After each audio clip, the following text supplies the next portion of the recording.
নমস্কার, শুভ সকাল। নতুন একটা দিন, আর নতুন একটা দিন মানে কিন্তু নতুন কিছু ভাবনা, নতুন কিছু ভালো লাগা নিয়ে পথ চলা।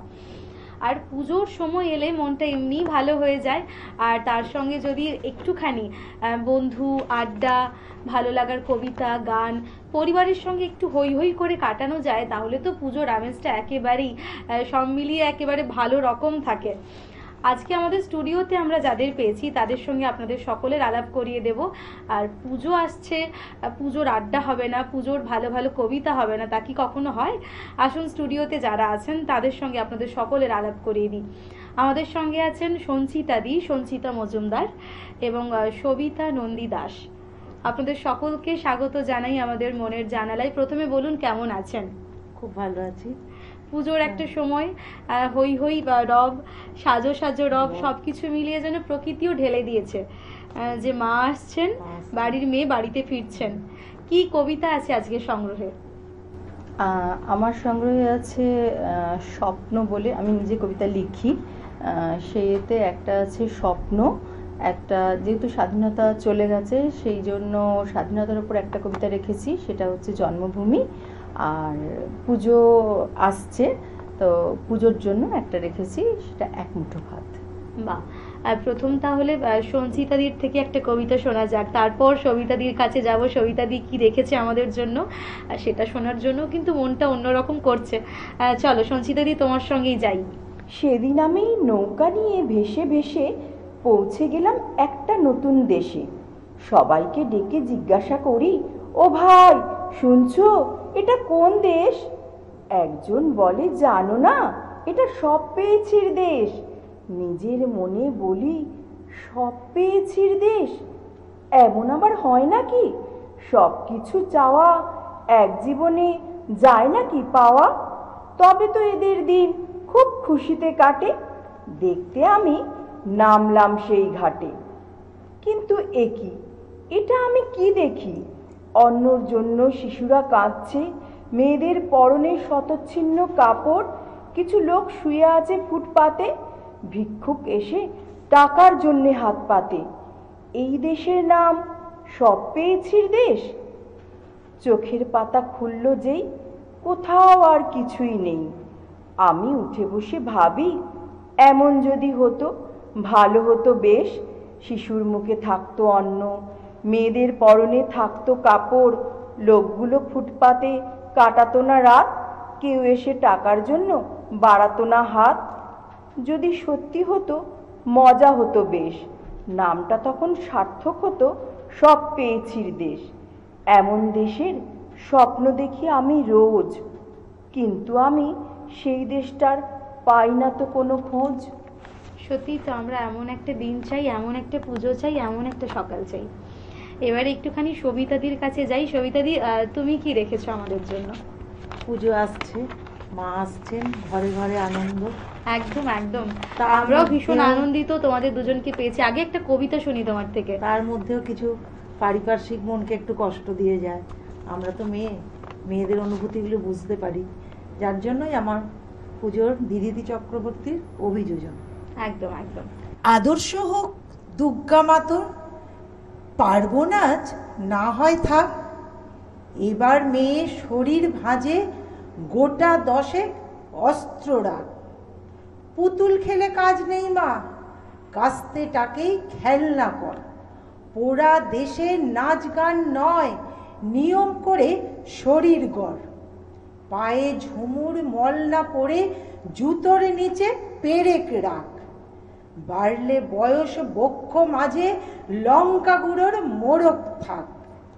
চুলকে সাজাস তীক্ষ্ণ কাটায়, নখের আগায় রাখিস ধার। পোশাক নতুন কিংবা ছেঁড়া, পিন গেঁথে নিস গোটা চার। অনেক হলো বোধ জাগরণ, অনেক হলো মিছিল শোক। এবার মেয়ে বাঁচার দায়ে যুদ্ধটা তোর একার হোক।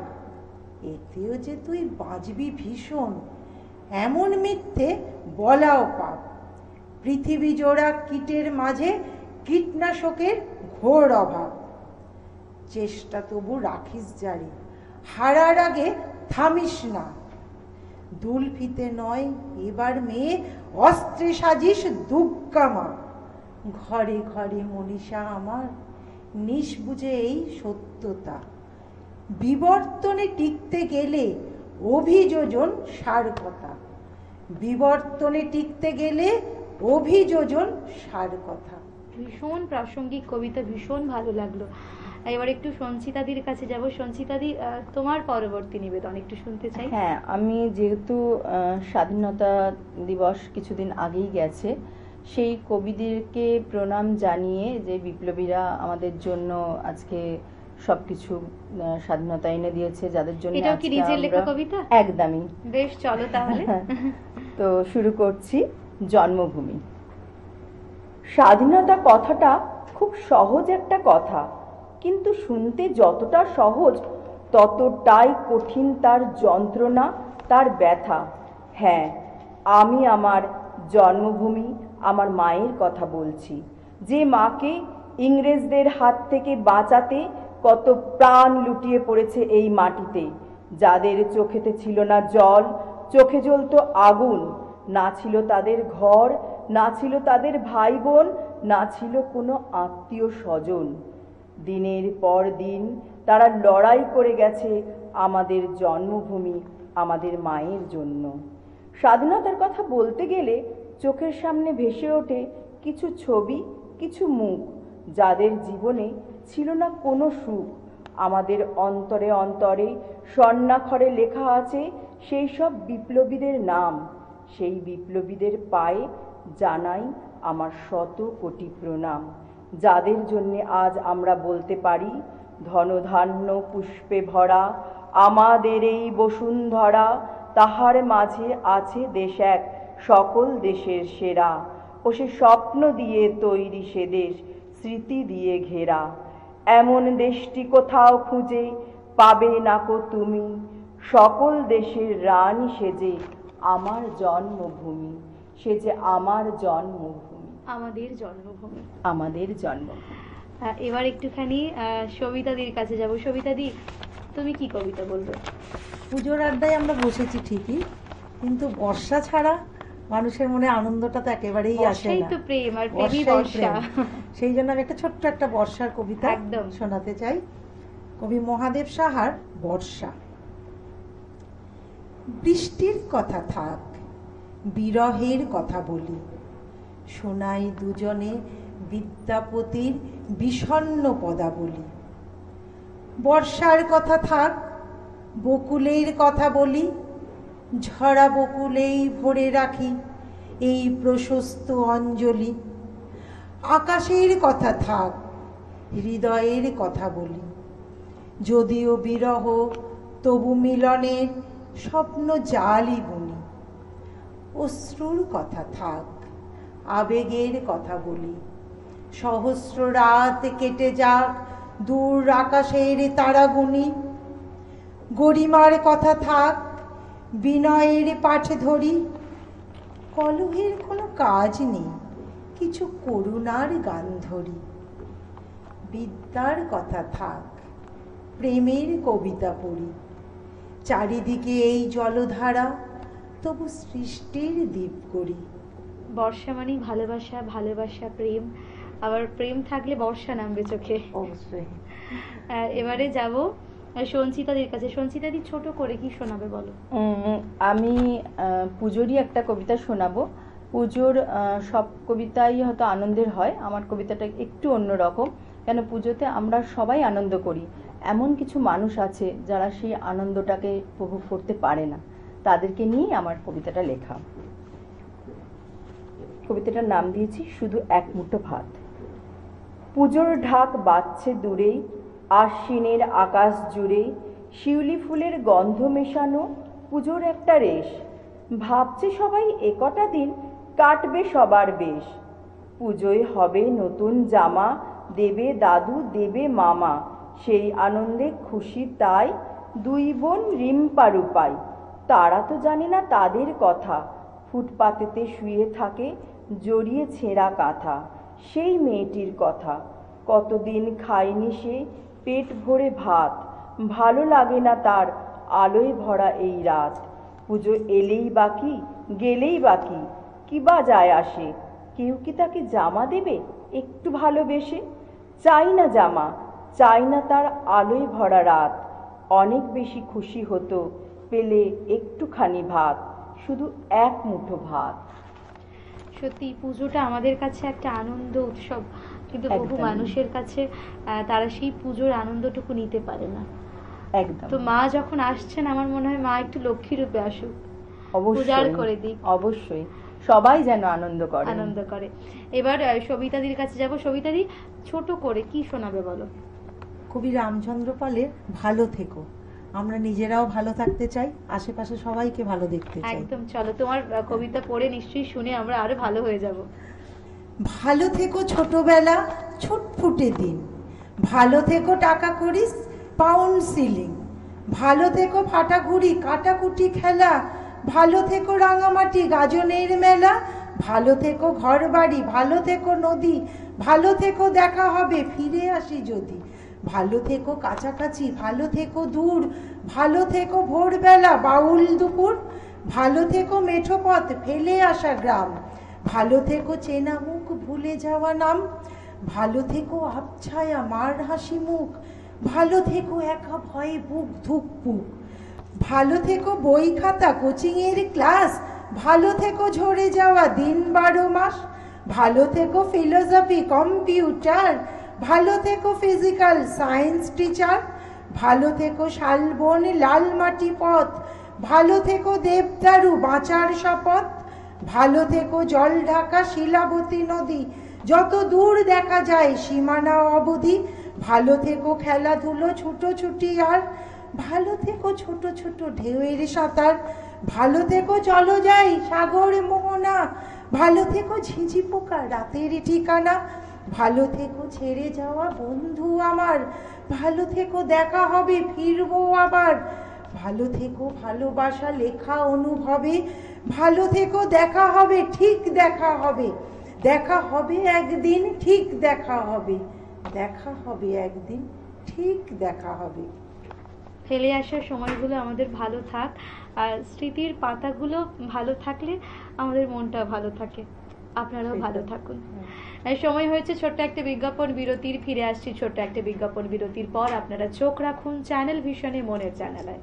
Venus, the hot water professionals. আসুন, I will show you. Venus, দেখতে সুন্দর, এতে আপনার টাকাও সাশ্রয় হবে। এর এনার্জি সেভিং মডেলস এর মাধ্যমে instant water heater, storage water heater, tankless water heater, 5 এসির জন্য যা দেয় দীর্ঘ আয়ু। আপনার জীবনযাত্রার সঙ্গে মানানসই সুবিধাজনক model. Trust the hot water professionals for a refreshing bath. Venus. ফিরে এলাম ছোট্ট একটা বিজ্ঞাপন বিরতির পর। আপনারা দেখছেন টুইলাইট প্রোডাকশন প্রযোজিত, চ্যানেল ভিশন আয়োজিত আপনাদের অত্যন্ত পছন্দের অনুষ্ঠান মনের জানালা। সঙ্গে আমি আছি নিবেদিতা, এবং এই পর্যায়ে যাকে আমরা পেয়েছি, আসুন তার সঙ্গে আপনাদের সকলের আলাপ করিয়ে দিই। আমাদের সঙ্গে আছেন অনিন্দিতা দি, অনিন্দিতা মিত্র। খুব ভালো লাগছে দিদি আলাপ হয়ে। এতগুলো গুণ, লেখালেখি, কবিতা চর্চা, কতটা সময় দিতে পারা যায়? এই যে আমাদের মেয়েদের একটা নিজস্ব জগৎ থাকে, সব মিলিয়ে মিশিয়ে একটা নিজস্ব জগৎ, সে ওয়ার্কিং ওমেন হোক বা হাউসওয়াইফ, প্রত্যেকের একটা ভীষণ রকম ব্যস্ততা। তো সেটা কাটিয়ে কতটুকু সময় দিতে পারা যায় কবিতা আবৃত্তি, লেখালেখি? আমি না ওইভাবে ঠিক মানে সময়কে ওইভাবে ঠিক ভাগ করে সাহিত্য চর্চা মানে করি না। আমি খুব পরিষ্কার বলছি, কারণ আমি মনে করি সাহিত্য চর্চা, কবিতা চর্চা বা এইটাকে নিয়ে বিভোর হয়ে থাকা আমার যাপনের অঙ্গ।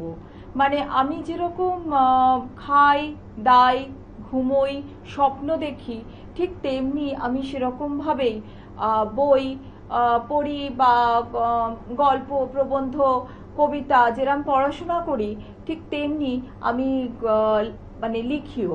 মানে এটা আমার, মানে কি বলবো, আমার মানে অস্তিত্বের একটা অংশ। আচ্ছা, কথা বললেন যে আমার যাপনের অংশ। সত্যি জীবন আমরা কাটাই, কিন্তু জীবনটাকে আমরা কতটা যাপন করতে পারছি সেটা ভীষণ ইম্পর্টেন্ট। আজকে কি কি কবিতা শুনবো? আমি আজকে গত বছর আমার একটি বই প্রকাশিত হয়েছিল উড়াল প্রকাশন থেকে, দোহে। দোহে একেবারেই প্রেমের কবিতা, বেশ কিছু প্রেমের কবিতা নিয়ে দোহে। সেখান থেকে আমি কিছু আমার পড়ার ইচ্ছে আছে। আরেকটি আমার গ্রন্থ আছে, কবিতার গ্রন্থ, আলো ছায়ার অক্ষরমালা। সেটি টার্মিনাস থেকে প্রকাশিত হয়েছিল বেশ কিছু বছর আগে। সেখান থেকে আমার একটি অথবা দুটি কবিতা পাঠ করার প্রথম ইচ্ছে আছে। কয়েকটা কবিতা শুনি, তারপর আরো অনেক কথা বলা যাবে, অনেক কিছু জানার ইচ্ছে, অনেক কিছু বোঝার ইচ্ছে, সেই লোভটা রয়েছে। বেশ। ভালোবাসার রসে জারিত মন, জারিত দুটি মন ঠিক যেন একজোড়া নদীর মতো, নিঃশব্দে কখন যে মিশে যায় কেউ টের পায় না।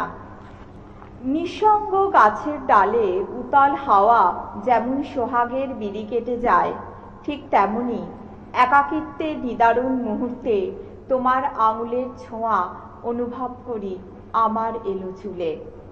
এই উপলব্ধির উল্লাসেই 1000 বছর বাঁচতে চাই। বিশ্বাস করো, সত্যি 1000 বছর বাঁচতে চাই। তোমার আমার মধ্যেকার গল্পগাছার অনেক কথাই কালের ফেরে ভুলে গেছি। ভুলিনি শুধু বিশ্বাস ভঙ্গের গাঢ় রেখাটাকে। ওই দাগটা না হয় থেকেই যাক গোপন স্মৃতির চিহ্ন হয়ে। একদম একদম। আমি বুঝতেই পারিনি কখন শেষ হয়ে গেল। ভালোবাসার কথা বলতে আমরা সবাই ভালোবাসি, ভালোবাসায় ভালো লাগা থাকে, বিরহ থাকে, অনেকটা চাওয়া পাওয়া থাকে, আর সব মিলিয়ে একটা সুন্দর মুহূর্ত। আরেকটা লেখা অবশ্যই শুনতে চাইবো। ভালোবাসার আরেকটি অঙ্গ, মানে খুব অঙ্গ হচ্ছে আপনি বললেন বিরহ। বিরহ এবং আরেকটিও খুব, এটা আমরা চাই না কিন্তু এটাও ভালোবাসার একটা অপর দিক বলা যায়, সেটা হচ্ছে বিচ্ছেদ। অনেক সময় বিচ্ছেদের নদী বয়ে যায়, কিন্তু তবুও সেই ক্ষীণ দাগটা বোধহয় কোথাও আমাদের জীবনে কত কিছু না থেকে বলা যায়। কথা, কত কিছু না অনেক বলা অনুভূতি। না বলা কথা, একটা কোথাও অনুভূতির তারটুকু বোধহয় রয়ে যায়। একদম একটা পড়ছি আরেকটি লেখা আমার। তোমার শূন্য ডিপিতে ভিড় করে কথামালার মুহূর্তরা, নীরবে বসে থাকি উত্তরের অপেক্ষায়। জানি তুমি অন্য কোনো ভিনদেশী তারার, তবু মনে হয় এ জীবন যদি একটু অন্যরকম হতো। সত্যিই তো, আমরা জীবনে অনেক কিছু আশা করি, যে জীবনটা যদি আমরা রং তুলি দিয়ে নিজের মতো করে সাজিয়ে নিতে পারতাম, মনে হয় যে পৃথিবীর সব থেকে সুখী মানুষ নিজেকে ফিল করাতে পারতাম। তবে বলবো এই বেশ ভালো আছি, কারণ অনেকগুলো মানুষ আমার থেকে হয়তো তারা অনেক খারাপ অবস্থায় বেঁচে থাকে, আমরা তো ভালো আছি। হ্যাঁ, এবার ব্যাপারটা হচ্ছে যে এখানে একটা ব্যাপার, ভালোবাসার চাওয়া পাওয়ার জায়গা একটা কোথাও থাকে, কিন্তু মানুষ তো আমরা সব মিলে মানুষ, আমরা রক্ত মাংসের মানুষ থাকে, কিন্তু আমার কাছে যেটা মনে হয় ভালোবাসতে পারাটাই বোধহয় একটা মানে গুড। এটাও একটা বড় দিক, এটা একটা বড় সবাই দিক। সেইভাবে ভালোবাসতে পারে না। এবার হতে পারে সময়ের কালের নিয়মে দুটো মানুষের মধ্যে বিচ্ছেদ হয়ে যায়। এবার বিচ্ছেদ শব্দটা তো একটা ভীষণ অর্থবহ শব্দ। বিচ্ছেদ বলতে তো কেবল একেবারে চলে যাওয়া বোঝায় না। ধরুন আর দুটো কবিতা শুনি, কবিতায় একটু ভালোবাসার কথা শুনতে চাই। কবিতায় বলছি। আমরা হেঁটে চলেছি পাশাপাশি, দুজনের হৃদয়ের পথ, যাপনের পথ কিন্তু আলাদা হয়ে গেছে। শিশির যেমন আলোর স্পর্শে শুকিয়ে যায়, ঠিক তেমনি আমাদের মধ্যেকার সংযোগের শেষ অদৃশ্য তারটুকু প্রায় ছিঁড়ে গেছে। আমরা বুঝেও বাক্যহীন, চেয়ে চেয়ে শুধু দেখছি ভাঙনের উৎসব। ভীষণ নিষ্ঠুর একটা সময়, ভীষণ নিষ্ঠুর একটা অনুভূতি, কিন্তু এই অনুভবের মধ্যে থেকে কোনো না কোনো মানুষ গিয়েছে। হ্যাঁ, ওই যে বললাম দুজন মানুষ আছেন, হয়তো পাশাপাশি হয়তো চলছেন, কিন্তু তাদের মধ্যে সম্পর্কের যে তারটুকু হয়তো, সেই তারটুকু হয়তো ছিঁড়ে গেছে। আবার এইরকমও আছে দুজন মানুষ অনেক দূরে আছেন, হয়তো শহরের প্রান্তে বা শহর ছেড়েও অনেক দূরে বা পৃথিবীর সেই দুটো গোলার্ধে, কিন্তু তাদের মধ্যে ভালোবাসার সেই নদী বোঝাপড়াটা কোথাও একটা আছে। আছে, বোঝাপড়া, ভালোবাসা। এটাই। আর কি কবিতা শুনবো? সুন্দর একটা বই, আলো ছায়ার অক্ষরমালা, অনিন্দিতাদির। বইটি ভীষণ সুন্দর এবং প্রচ্ছদটিও ভীষণ সুন্দর। এই বইটি কোথায় পাওয়া যাবে? এটা বই টার্মিনাসে। টার্মিনাসে। বেশ, এর থেকে একটা কবিতা আমরা শুনি, ভালো লাগবে শুনতে। গধূলি বেলার শেষ কমলা রঙের রোদ্দুর এসে দাঁড়িয়েছিল তোমার বারান্দায়। একটা ছাই রঙা কাক ঠোঁট ঘষছিল অন্য একটা কাকের ঠোঁটে। জিয়ল গাছের পাতা দুলছিল তার মতো করে। দুঃখগুলো সুখের সীমানা পেরিয়ে হয়ে উঠেছিল উত্তাল বসন্ত দিনের স্রোত। তোমার আঙুলে লেগেছিল আমার স্মৃতির ভার, লুকিয়ে লুকিয়ে কেঁদেছিলাম সেদিন। পাশে ছিল না কেউ, তাই সমস্ত ব্যথা উজাড় করে ঢেলে দিতে চেয়েছিলাম আকাশকে। শোকের রং আছে, নিজস্ব রং। শোকের নিস্তব্ধ ঢেউ আলো জ্বালায় মনের ঘরে। মৃত্যু মাঝে মাঝে বিলি কাটতে চায় চুলে, প্রশ্ন করি না তাকে। অদ্ভুত সুন্দর লেখা। সত্যি শোকের একটা আলাদা রং আছে। শোকের রং আমরা বুঝতে পারি। আর মৃত্যু যখন চুলে বিলি কেটে দিচ্ছে, কি অপূর্ব লেখা, কি অপূর্ব কথা।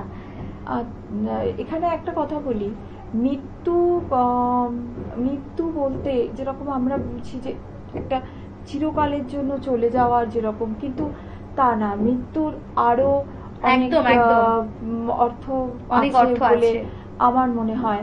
নিজেকে আমি ছেড়ে দিচ্ছি যে সময়টাতে, সেখানে প্রাণটা কোথায়? হ্যাঁ, সেখানে প্রাণ নেই। আর তার থেকেও বড় কথা হচ্ছে সম্পর্কের মৃত্যুও কিন্তু একটা মৃত্যু, ভীষণ রকমের।